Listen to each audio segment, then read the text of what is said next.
Hey guys, what is up? It's AJ from Brock Stable here, and today we have a new video, and this time we're going to be going over every starting goaltender in the NHL and putting them on a Tiermaker. So we're going from 1 to 32, and we have every team starting goaltender. I think it's pretty self-explanatory. We're going to go reverse order. We're going to go from 32 to 1.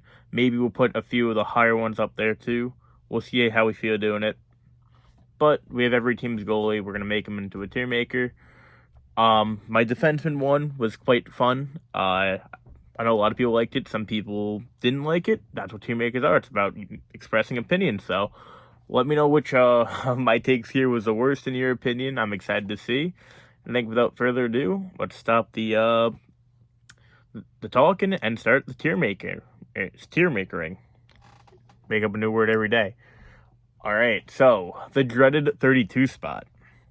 Who's going to get it? Who's it going to be? None other than Peter Mrazik of the Chicago Blackhawks now. Yeah, so Mrazik's our starting goaltender. That's really bad, really not good. He is the worst starter in hockey, in my opinion. Still a million times better than I will ever be at hockey. But out of all these goalies on the list, he is the worst. So there's that. At 31, we have from the Arizona Coyotes, Kirill Vezina. I actually kind of like Kirill Vezina, I'm not going to lie to you, but his advanced analytics were just really, really, really terrible. They were one of the worst in hockey. Yes, he doesn't have a good team in front of him, but his advanced numbers absolutely stunk. I like him. He's older than I thought he was, too, so it's not like he really has a ceiling to bounce back from. I think he's mid-20s, so kind of is what it is there.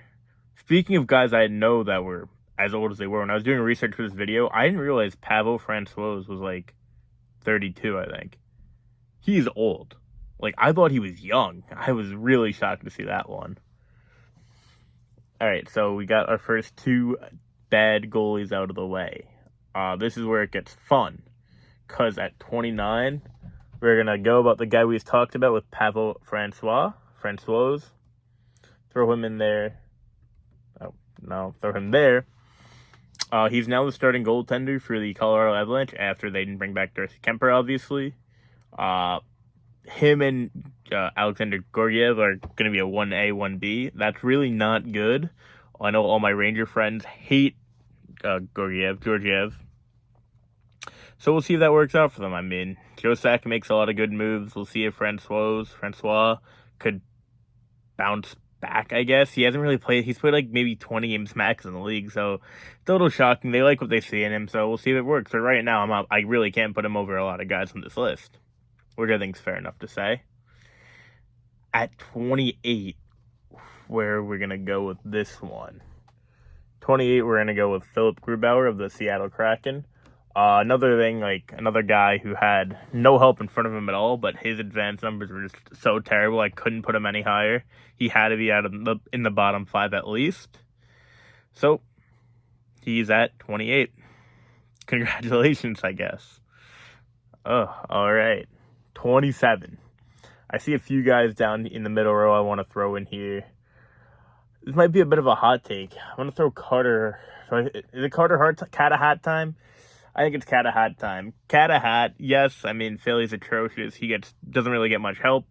He's been very bad since the bubble. It sucks to see because I like Hat, but ever since the bubble, he hasn't been the same, and it's quite sad to see. He still has a lot of time to bounce back. He's very, very young, and he's gonna be higher up on the list, hopefully, in a few years to come, but we'll see if he can bounce back. For now, he's 27. It's not the biggest insult in the world because the rest of the goalies on the list are pretty solid.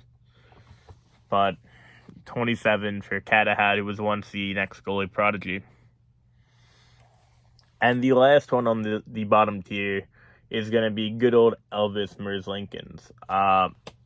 Elvis had the really good start to his career. I believe that was 2019-20 now. He really hasn't been as good ever since. Kind of just So, we'll see. Columbus got a lot better this offseason. We'll see if they can turn it around, and he needs to be a key piece in that. You know, they signed Gaudreau. They had a very good offseason. Do they turn it around now? Are they a playoff team? him and Korpisalo's advanced stats were really bad too. I take a little bit of everything, like some of the eye tests, some advanced stats. I try to put everything together, but Korpisalo's advanced stats and Elvis's weren't as bad. Korpisalo's were terrible though. All right, 25. The big 2-5. I don't want to do my boy dirty like this. I'm going to have to throw Robin Leonard here. Robin Leonard at 25. He has been so bad since leaving. Since he's taken over for Fleury full time. Since they got Fleury, he hasn't been the same.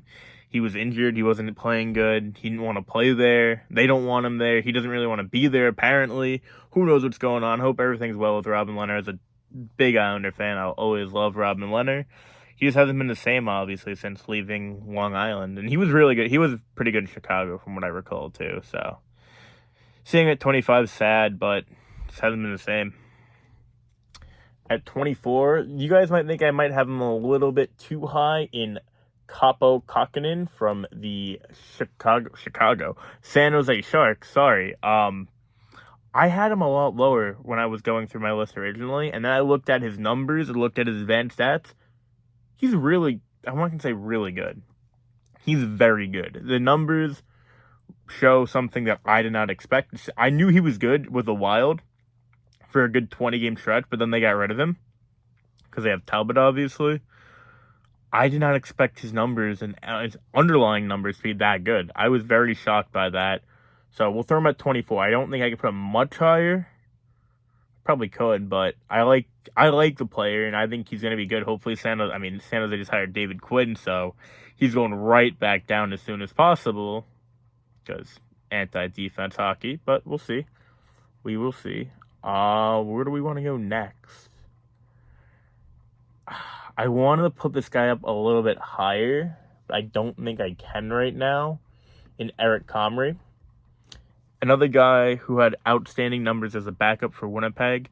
He's now on Buffalo, so having him at 23, I'm interested to see what he does there. Buffalo has a pretty fun team. Obviously, he hasn't been a starter in his career. He's been a career backup, but last year was outstanding for Winnipeg, so he should be getting a majority of the starts over Craig Anderson now. 42, 43-year-old, maybe 41-year-old Craig Anderson. I think 23 for Eric Comrie is fair. I'm kind of putting in some hope that he will be good, and hopefully Buffalo could be a good team next year. We're going to go with Edmonton. Sorry, fellas, but Jack Campbell, he's really hit or miss here. I do love Jack Campbell a lot. I'm a big Jack Campbell guy, but he was just so bad at times for Toronto last year. His highs were really high, but his lows were really low. I don't think there's a better way to explain Jack Campbell's 2022 than that. If he's anywhere a little bit above average, they have a very good chance of making a very deep run in the playoffs, if not winning the Cup and the President's Trophy. So let's hope for Connor McDavid's sake that he can be that guy and not be the 22nd best goalie in hockey. At 21, oof. Another rough one. Marc-Andre Fleury. Another guy who I thought was a lot better than he was last year. His stats were so bad. I think I'm still going off the Fleury Vezina hype from a few years ago, but oh my god, his numbers were so bad. It was sad to see. He's obviously 38 on Minnesota now, so they have only a few runs. They have a few more runs left. They're not going to rebuild, obviously, but they're very tight in the cap with the Parisi and Suter contracts. Had to get rid of Fiala this offseason because of it. We'll see what they can do. Hopefully Flower could be their guy for them. I know they traded Cam Talbot and got Philip Gustafson, so he's solid. I think they got Gustafson. It was either him or Forsberg. I'm pretty sure they got Gustafson, but he's solid, so we'll see what happens there. Maybe Fleury can mentor him, but yeah, it's sad to see a legend of the game there at 21. 25, 24. Yeah, 21. At 20. At 20. We're going to throw Darcy Kemper in there. I'm not the biggest Darcy Kemper guy myself. I liked him in Arizona, but I thought he was going to be a top 5 goalie this year. He proved everyone, I guess, right that said he wasn't. he was bad. He was awful in the playoffs. He was playing injured. I think he had a concussion and some other injuries because playoffs. Uh, it was just rough. Sucks to see, but no, he plays in Washington now. Fresh start there. We'll see what happens. I can't even say they developed goalies great there. I mean, they had Holtby for the longest time, but they expected Ilya Samsonov to be the next best thing. He's supposed to be better than Igor and Thurokin. That didn't happen. So we'll see. But for now, Kemper at 20. At 19, we have Jordan Bennington. Binner has been really, really bad. Not really bad, but he hasn't been anywhere near the level he was when they won the Cup in 2019. Controversial player to say the least. Very entertaining for the league, but he was debatably getting very close to not even being in the league after some of his really bad performances this year. Hopefully he bounces back to like he was in the playoffs. He was great for them, which is why they decided to keep him. I know he had a contract that's pretty hard to move as well, but hopefully he can bounce back and be the number one guy there going forward because he's good for the league. I know his old tweets are bad, yes, but he's entertaining, he's fun to watch, and when he's playing at his best, he's good for the league. So, I think that's fair to say, and that's why they picked him over Husso, because he did win the Cup, and the contract would be hard to move. But at 18, we're also going to have Ville Husso. He was outstanding last year, but could he do it again with Detroit? Him and Nedeljkovic are a very good 1A, 1B, but very high potential, but also if they crash out, no one would be shocked. Nedeljkovic wasn't as good as everyone was expecting him to be last year. But him and Husso should be a very good tandem, and that completes the second to bottom tier. All right, so starting tier 3, we got the New Jersey Devils with Mackenzie Blackwood. We'll see what Blackwood could do. He's had his highs, 2019-20, I believe. He was outstanding, one of the better goalies in the league, in my opinion. He was an absolute wall. But then, all right, so at 17, starting off tier 3, we have Mackenzie Blackwood of the New Jersey Devils. His highs are really high, his lows are really low. I mean, what more could you say? It's about every goalie here, basically. But in 2019-20, he was one of the better goalies in the league, and now he's just been kind of We'll see if he can bounce back and get back into his 2019-20 form. I doubt it, but we'll see. That's why we have him at 17 here. At 16, we're going to throw in Jake Ottinger. Jake Ottinger had an incredible round 1 last year against Calgary. Everyone's really hyping him up now. I like Jake Ottinger a lot. I think people are overhyping him up just a tad bit. We'll see, though. We'll see. I think he's still a very, very good goalie, but people are wanting him to be a top 12 goalie in the league right now. I don't think so yet. We got to wait on that one. At 15, we're going to throw Cam Talbot in there. We'll see what he could do. I know he was an all-star last year, I'm pretty sure. But he's playing in front of a very bad Ottawa defense. Their second-best defenseman is Artem Zub if Jake Sanderson doesn't make the team.